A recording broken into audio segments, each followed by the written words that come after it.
नमस्ते मित्रांनो, आपण पाहूया गाथा नवनाथांची. नागनाथाला सर्व काही आठवत असतं. कानिफनाथ व जालिंदरनाथ हे त्याला भिक्षा मागत असतात. नागनाथ म्हणतो, तुम्ही गावामध्ये जाण्याची काही गरज नाही. गावाकडे काहीही धान्य नाही आहे आणि सर्व लोक माझ्याकडेच येत आहेत आणि मीच त्यांना धान्य देत आहे आणि हे सर्व कार्य मीच करत आहे, असे नागनाथ म्हणत असतो. नागनाथ बोलतो, तुम्ही माझ्याकडून घ्या, मी तुम्हाला काय हवं असेल तर ते देईन. जालिंदरनाथ व कानिफनाथ म्हणतात, बरं ठीक आहे, तू आम्हासनी पीठ दे, तेवढं जरी दिलास तरी चालेल. नागनाथ म्हणतो, बरं ठीक आहे, मी देईल पात्रामधून, पण ते काही त्यातून येत नाही. तर ते नागनाथला आश्चर्य वाटतं, असे कसे काय बरं? ह्या पात्रामधून तर जे काही मागेल ते सर्व येतं. नागनाथ म्हणू लागतात, मी एकदा गुरुदेवाकडे जाऊन येतो. गुरुदेव म्हणतात, हे पात्रामधून तू जे काही मागशील अन्न ते सर्व तुला मिळेल. मग एकदा तिथे प्रयत्न करतो, तिथे येतं. तसेच जालिंदरनाथ व कानिफनाथकडे तो येतो, तिथे एकदा प्रयत्न करतो, पण तिथे आणि येत नाही. हे नागनाथाला आश्चर्य वाटतं, असे कसे का बरं होत आहे आणि का होत आहे? जालिंदरनाथ व कानिफनाथ त्याला सांगू लागतात, तू काही चुकला आहेस का बघ, तू मीपणा घेतला आहेस, तू स्वतः देत आहेस असे तू म्हणत आहेस, असे नाही. आपल्याला गुरुची आज्ञा आहे आणि हे सर्व कार्य तिनेच करून घेत आहेत, त्याच्यामुळे हे घडत आहे. तू मीपणा बोललास त्याच्यामुळे हे आता येत नाही आहे, हे तू ध्यानात ठेव. नागनाथ म्हणतो, हो माझ्याकडून ती चुकी झाली. तसे म्हणून तो गुरुदेवाकडे जातो. गुरुदेव सांगू लागतात, तुझी चूक मला दाखवायची नव्हती, पण तू कुठे चुकत आहेस, काय करत आहेस हे फक्त मला सांगायचं होतं. नागनाथ सांगू लागतो, हो माझ्याकडून चुकी झालीच आहे, असं मला करायला नको होतं. हे सर्व तुमच्याकडूनच होत आहे आणि तुम्हीच कार्य करून घेत आहात आमच्याकडून. इकडे आपण पाहतो, घरचे नागनाथचे आई वडील म्हणत असतात, नागनाथ कुठे गेला आहे, अजून आलेला नाही. तर ते म्हणत असतात, गुरुआईनं काय केलं तर नसेल नव्ह, आणि हा खूप वेळ झाला बाहेरच आहे, असे का बरं? पुढे आपण पाहतो, श्रीपादची आई श्रीपादच्या भावाला सांगत असते की तुला जे कार्य करायचं आहे तू ते कर आणि जे श्रीपादने सांगितलं आहे ते तू कर. आज तुला उपवास करावा लागेल आणि तुला तसं श्रीपादने सांगितलं आहे. तर तो सांगू लागतो, नाही मला उपवास जमणार नाही आणि त्याचा आणि ह्याचा काय संबंध आहे, उपवास का बरं करावं लागेल मला? तेवढा तिथे श्रीपाद येतो. श्रीपादची आई म्हणू लागते, श्रीपाद हा उपवास करत नाही आहे, त्याला काहीतरी सांग. श्रीपाद सांगू लागतो, अरे तू उपवास केलास तर चांगलं होईल, तू देवाला काय देऊ शकतोस ते सांग बरं. तू उपवास करून अन्न वाचवू शकतोस, तेवढं तरी कार्य कर. तो मुलगा म्हणू लागतो, तू असे का बरं सांगितलंस आईला? आई मला जेवण देत नाही आहे, आता मी काय करायचं, मला भूक लागली आहे आणि मला ते सहन होत नाही. श्रीपाद म्हणतो, तुला हे कार्य करावं लागेल. एक काम कर, तू रात्रीच्या वेळेला जेवू नकोस, आता जेवलास तरी चालेल आणि तेव्हा तू ईश्वरपिंड विसर्जन केलास तरी चालेल, असे कर चालेल. मग तो म्हणू लागतो, ते काही पण असू दे, पण मी आता जेवतो, रात्रीचं आपण पाहू काय करायचं ते. इकडे आपण पाहतो, नागनाथ घरी येतो. त्याला घरचे विचारू लागतात, नागनाथ कुठे गेला होतास आणि काय बरं शांत आहेस, बोलत नाही आहेस? नागनाथ काहीही बोलत नाही. त्याला सर्व विचारतात, अरे काय झालं आणि असे का आहेस थकल्यासारखं, काय तुला होत आहे ते तरी सांग आणि कुठे गेला होतास इतका वेळ? नागनाथ काहीही बोलत नाही. त्याला सर्व आठवत असतं की त्यानं जे केलं होतं ते. पद्मिनी आई म्हणते, तू सर्वांना जेवण दिलंस का गावामध्ये? नागनाथ तरीसुद्धा काहीही बोलत नाही, तो शांत असतो. त्यांचे वडील म्हणतात, आता राहू द्या, ह्याला काहीही प्रश्न विचारू नका, नंतर आपण पाहू काय करायचं ते. पुढे आपण पाहतो, श्रीपादने जसं त्याच्या भावाला सांगितलं असतं तसं तो कार्य करत असतो. आता ईश्वरपिंड तो विसर्जन करत असतो. तेव्हा त्याला ईश्वरपिंड चमकल्यासारखं दिसतं व ते नमस्कार करतात व आई श्रीपादला येऊन विचारू लागते, श्रीपाद ईश्वरपिंड चमकत होतं, ह्याला काय म्हणायचं, असे का बरं झाले?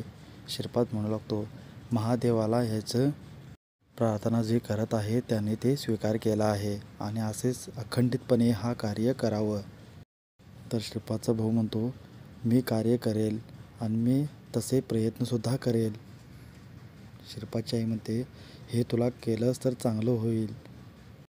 पुढे आपण पाहतो, जालिंदरनाथ व कानिफनाथ गुरुआईकडे आलेले असतात. तिथे गुरुआई नसते. लाक्याला विचारू लागतात, गुरुआई कुठे गेले आहे? तर तो सांगू लागतो, गुरुआई स्मशानात गेले आहे. जालिंदरनाथ व कानिफनाथ सांगू लागतात, गुरुआईला आम्ही सांगून गेलो होतं की त्याचं जे काही वाईट काम आहे ते करू नये आणि नागनाथला काही धोका होऊ नये. सांगून गेलो होतं तरीसुद्धा त्यांना काही ऐकलेलं नाही. आता गुरुआईला आम्ही काही सोडणार नाही असे ते बोलू लागतात. लाक्या म्हणतो, हो हो, तुम्ही कोण आहात? जालिंदरनाथ व कानिफनाथच ना? तर ते दोघे म्हणतात, चांगलं ओळखलंस की मग. गुरुआई आली तर एकदा त्याला सांग की जे काही कार्य करत आहे ते बंद कर आणि वाईट काम करत आहे ते बंद कर, नाहीतर त्याला काही सोडणार नाही आम्ही, असे ते बोलतात. तसे बोलून ते तिथून निघून जातात. पुढे आपण पाहतो, मच्छिंद्रनाथ गोरक्षनाथाला म्हणत असतात, आपण महेंद्र वर्माला सांगायचं ते सांगितलं, पण त्यानं काही आपलं ऐकलेलं नाही. तो परत वाईट मार्गालाच लागला. लोकांचं धान्य आता हिसकावून घेतलं. ते त्यानं फार चुकी केलं आहे. आता आपण लोकांना एक दिवसाचं तरी धान्य दिलं, जेवण दिलं. पुढचं काय करायचं ते आपल्याला पाहावं लागेल. रोजच्या प्रमाणात जे त्यांना मिळेल ते कार्य करावं लागेल. इकडे आपण पाहतो, पद्मिनी आई म्हणत असते की माझ्यामुळे तुम्हाला खूप त्रास होत आहे आणि मला असं जाणवते सुद्धा की मी आल्यापासून तुम्हाला खूप कष्ट भोगावे लागत आहेत. त्याच्यासाठी मला एक खोली द्या, मी तिथे राहील. नागनाथ व नागनाथचे आईवडील म्हणू लागतात, तसे काही करायची गरज नाही, तू इथेच थांब आणि खोलीत जाऊन एकटे करणार तरी काय? तर ती म्हणू लागते, तसे काही नाही, याच्या आधीसुद्धा मी किती वेळा तसे थांबले आहे, आतासुद्धा तेच करेल. माझ्यामुळे उगाच कोणाला त्रास नको. मी मनुष्य रूपामध्ये आले तर लोक विचारू लागतात की हे कोण आहे, आणि नागिनी रूपामध्ये आले तर लोक घाबरू लागतात. तर मग काय करायचे? त्याच्यामुळेच लोकांच्या नजरेला न आलेलंच बरं. नागनाथचे वडील सांगू लागतात, हो, ही म्हणत आहे ते बरोबर आहे, ती खोलीमध्ये राहू दे. नागनाथ, तुला जेव्हा भेटायचं असेल तू तेव्हा जाऊ शकतोस आणि काही बोलायचं असेल तर तू स्वतःसुद्धा येऊ शकते, तसं काहीही नाही.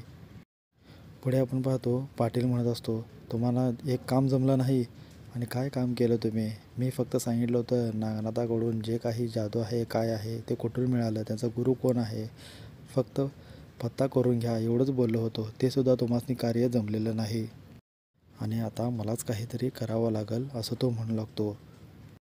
इकडे गाववाले येतात व म्हणू लागतात, गोरक्ष बाबा व बडे बाबा, तुमच्यामुळे आम्हासने आज जेवण मिळालं आणि पोट भरून सर्व लोक जेवले. 2-2 दिवस काही लोक उपाशी होते आणि सर्वांना अन्न मिळालं. सर्व आता खूप आनंदी आहेत. गोरक्षनाथ सांगू लागतात, हो, ते तर झालंच आहे, पण तुम्हासने आता एक कार्य करायचं आहे. महेंद्र वर्माकडे जायचं आहे आणि त्याला सांगायचं की जे काही तू करत आहेस ते चुकीचं आहे. गाववाले म्हणतात, आम्ही कसे बोलणार बोला त्याच्याशी, आणि असे जर आम्ही बोललो तर तो आम्हासनी मारेल, काहीतरी करेल, आम्ही कसे बोलणार? गोरक्षनाथ म्हणतात, आम्ही इथे दोघं असताना तुम्हाला घाबरायची काहीही गरज नाही, तुम्ही तिथे जावा आणि तुम्हाला सांगितले ते कार्य करा. गाववाले म्हणतात, बरं ठीक आहे, आम्ही घाबरत नाही, तसे तुम्ही बोललात तसे आम्ही जाऊन तिथे बोलतो. पुढे आपण पाहतो, इकडे पाटील नागनाथच्या घरामध्ये डोकावून पाहत असतो. त्याला तिथे नागिन दिसते. ते पाहून तो पळू लागतो. नागिन तिच्या मागे लागते. पाटील म्हणू लागतो, अरे वाचवा वाचवा, माझ्या मागे लागले आहे, वाचवा, असे म्हणत तो धावू लागतो. पुढे आपण पाहतो, नागनाथ आईवडिलांना सांगू लागतो, पद्मिनी आई घरामध्ये नाही आहे. मला तसं जाणवत होतं म्हणून मी बघावं असं म्हटलं, तर ती खोलीमध्ये नाही आहे, कुठे बाहेर गेले असेल मला असं वाटतं. नागनाथचे आईवडील म्हणू लागतात, ते असे का बरं केले असेल? गावातले लोक बरोबर नाहीत, तिला पाहिली तर अवघड व्हायचं, मला जाऊन पाहावं लागेल असं नागनाथ म्हणतो. नागनाथचे वडील म्हणतात, मी सुद्धा येतो तुझ्यासोबत. नागनाथ म्हणतो, नको, तुम्ही आईसोबत थांबा, मी पाहून येतो, काय करायचं बघतो मी, आणि हे काय घडत आहे हे माहीत नाही, म्हणून तुम्ही आईसोबत थांबा, मी जाऊन येतो आणि पाहतो पद्मिनी आई कुठे आहे ते बघतो. तसे म्हणून तो घराबाहेर निघतो. पुढे आपण पाहतो, पाटील त्याला धावत असताना नागनाथला दिसतो व पाटील म्हणू लागतो, अरे मला वाचव वाचव असे बोलू लागतो. तर नागनाथ म्हणतो, तुम्ही आमच्या घरामध्ये डोकावून का पाहत होता? तिथे काय करत होता ते सांगा आधी. पाटील म्हणतो, काही नाही, मी काहीही करत नव्हतो. नागनाथ बोलू लागतो, तुम्ही जेव्हा सांगशीला मी तेव्हाच तुम्हाला इथून सोडणार आहे, तो बगैर मी काय इथून तुम्हाला सोडणार नाही. इथे आपला आजचा भाग संपतो. हा व्हिडिओ आवडला असेल तर लाईक करा, कमेंट्स करा, जमेल तितकं शेअर करा. धन्यवाद मित्रांनो.